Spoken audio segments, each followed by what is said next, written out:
Alright guys, going gear unboxing video for May of 2023.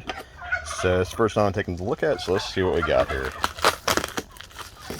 Alrighty, so it looks like we got one item, two item, three items, and a couple stickers, giveaway, and we have our usual. Looks like we're missing our usual sheet of explanations type stuff here. So what do we have here? So we have the Frontline Medical Defense First Aid Kit, a miniature mini ADC. So what we have in it: two sterile 2x2s, one sterile 4x4, one pair of natural gloves. They never give you enough gloves in any of these things.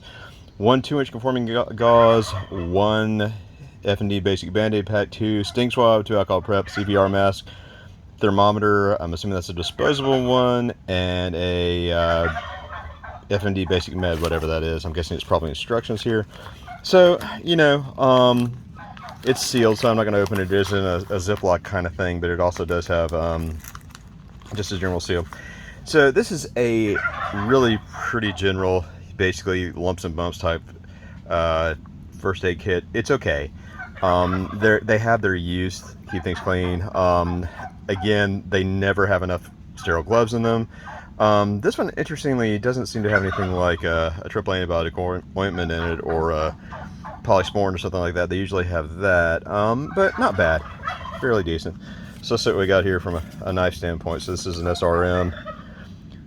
Stay ready for more, apparently, knives and tools. What is this? Does it tell us? Lots of QR codes here. Model 9225KB. Caution, keeps sharp things away from children. Probably a good idea. Let's see what we got in here. So, looks like the good old standard catalog here. Nice little pouch, not bad there. SRM I'm not familiar with, but that doesn't necessarily mean anything. Well packaged. Let's see. In a bag. Huh. So, it looks like it's some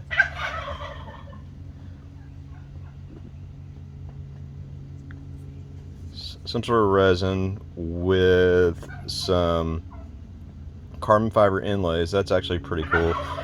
Whatever SRM's take is on an axis lock, so a bar lock there, functions pretty well. Let's see, a skeletal cutout here, tip up, deep parry clip, also a little lanyard clip there. Let's see, is it a front flipper? It is a front flipper. That's not bad from a standpoint of the way it looks and from the standpoint of the geometry there. Nice jump in here again for the front flip aspect of things. It's well finished. Blade profile is interesting. Let's see, do we know what kind of steel this is?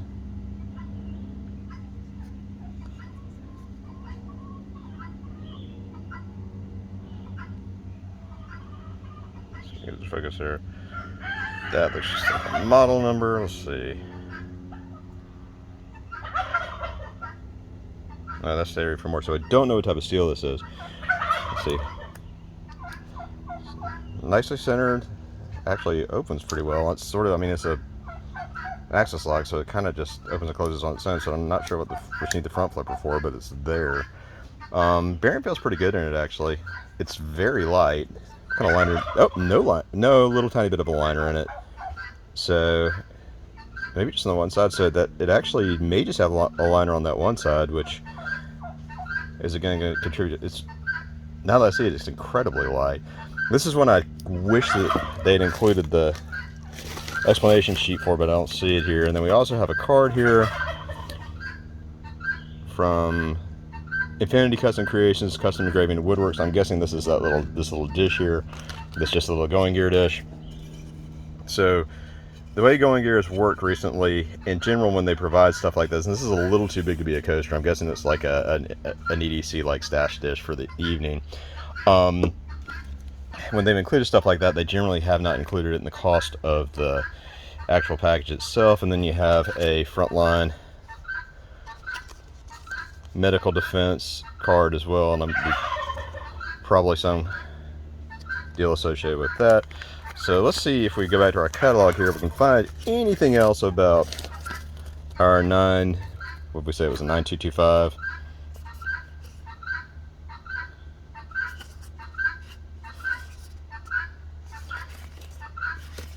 KB.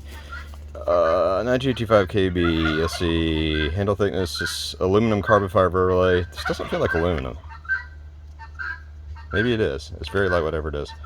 Let's see. So length 7.91 inches. Weight 92 grams. So that's very nice. Blade thickness. So, handle G10 aluminum locking anti-lock. Does not mention blade steel. So that is not necessarily a good thing, right? When the knife company doesn't mention blade steel at all.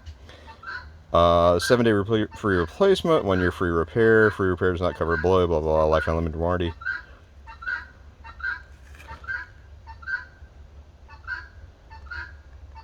None of these mention what they use for steel. I'll have to do a little more research on that. Unfortunately, usually that's not a good sign. Usually people want to actually brag about their steel when there's a good quality steel. So it's curious that they use things like carbon fiber G10 and not at least mention it. Out of China, but that's not unexpected. So we'll have to see what this is. Otherwise, again, I generally like this. A little more modernistic than I usually use myself. And I guess that is aluminum. It does feel like it, but it's okay. So it's aluminum. Felt like G10 initially. It's aluminum with carbon fiber inserts, which is still pretty good material, and you've also got a nice little access lock there again. So not a bad knife. Wish I knew what I was cutting with. All right, so that's it for today. So I will say, you know, I actually was really liking Going Gear. 2 boxes ago, they really disappointed me. Last box was a good bit better, but still not necessarily up to the par for what they've been doing before. This one, it's better. It's about on par with the last one. I guess not nearly as bad as 2 boxes ago, but it's still not really what I've come to expect from them. So I hope that doesn't mean that this is the way they're going to go in the future. I hope they redeem themselves in the next couple of boxes, or else this might have gone from being the only EDC box worth getting every month to having no EDC boxes out there that are worth getting every month. So, at any rate, check it out, Going Gear EDC box.